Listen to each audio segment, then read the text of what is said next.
Hi everyone, I'm hoping that this editorial will find you somewhat in a great spirit today as I'm about to tackle on an important subject, or rather, an issue that should concern all of us if you are a Boston or Massachusetts resident. In the meantime, do me a favor, hit the like and subscribe button to support the channel before we continue. I find it to be incomprehensible that none of you seems to care enough for the deteriorated roads and bridges in the Commonwealth that we are driving on daily. I got news for you. I, on the other hand, do care deeply for the excise tax money that I'm paying for every year, from which city officials do nothing to fix our broken roads. There hasn't been any discernible difference between a roller coaster and the streets of Boston, except that there are actually more bumps and potholes in the street than the twisted iron pipe curves found in that of an amusement park's roller coaster.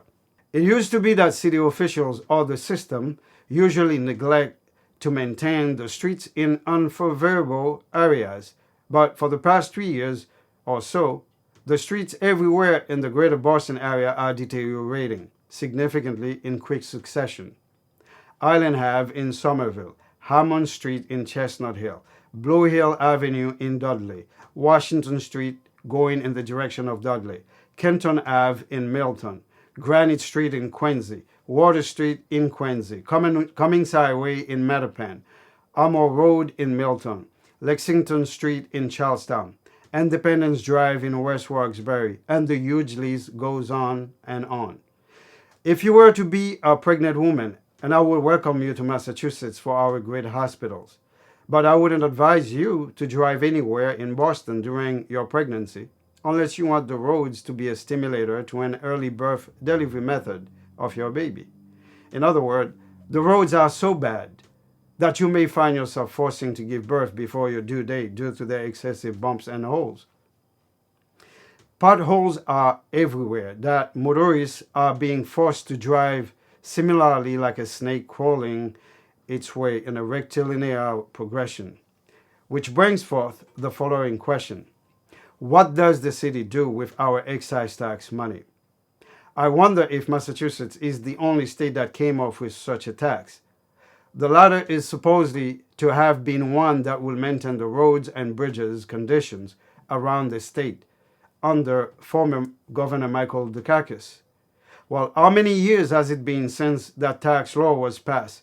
And look at the roads conditions in the year 2024.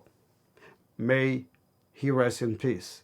But many of us can agree that when Mayor Menino was alive and in charge of the city of Boston, our roads were fixed after each winter season.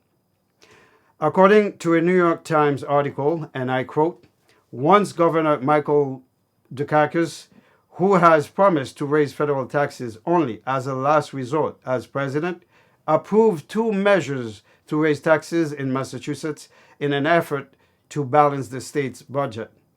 Now, looking at the streets of Boston, one can easily attest that the acquired tax money is certainly not fulfilling the former governor's intended objective based on the actual conditions of the roads and many of the bridges. And why are the people of Boston so silent with respect to the utility companies that act so carelessly by failing to replenish the roads after digging everywhere for their cable installations or their pipelines?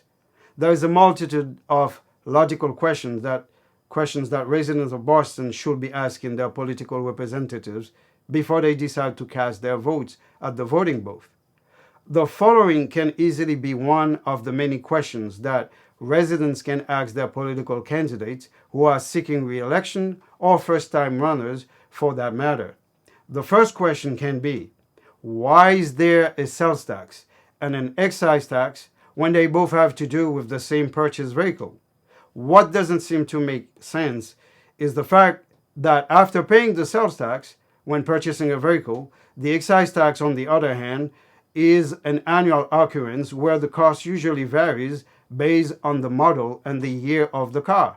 I don't comprehend what the model and the year of a car has to do with its weight and the number of its axles.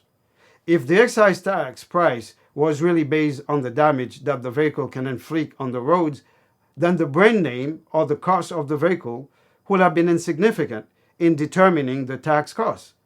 Consequently, the cost will have been determined by its weight and the number of its axle instead of its purchase value or brand name. The method in which they calculate the excise tax clearly demonstrates that the imposed tariffs have no relation to the heavy trucks or vehicles that contribute to the road's destruction or deterioration. It is rather a mere excuse to charge motorists based on their financial capabilities or the car brands. The same method that the state uses for when vehicles are proceeding through a toll booth to charge the motorists are based on the number of axles or the size of the vehicles. It should be the same in determining the cost of the excise tax per vehicle. Why have Boston residents kept their silence and chose not to voice their concerns or discontent with the collected excise tax money, which is not being used to fix the roads and the bridges? Have we taken in consideration the many other taxes that motorists are paying for that just one vehicle, namely the yearly car inspection sticker, the car registration, the purchase sales tax, and the yearly excise tax? The other absurd thing that I can never understand is the concept of paying for an inspection sticker on a brand new car. Didn't the car undergo a battery of inspections from the manufacturer just right before leaving the factory? The government mandatory crash tests from any car manufacturer, in my opinion, have been done as part of the battery of inspections and the safety concern tests to ensure the car is safe before entering the transportation market. What is there to look for in a brand new car when conducting its inspection?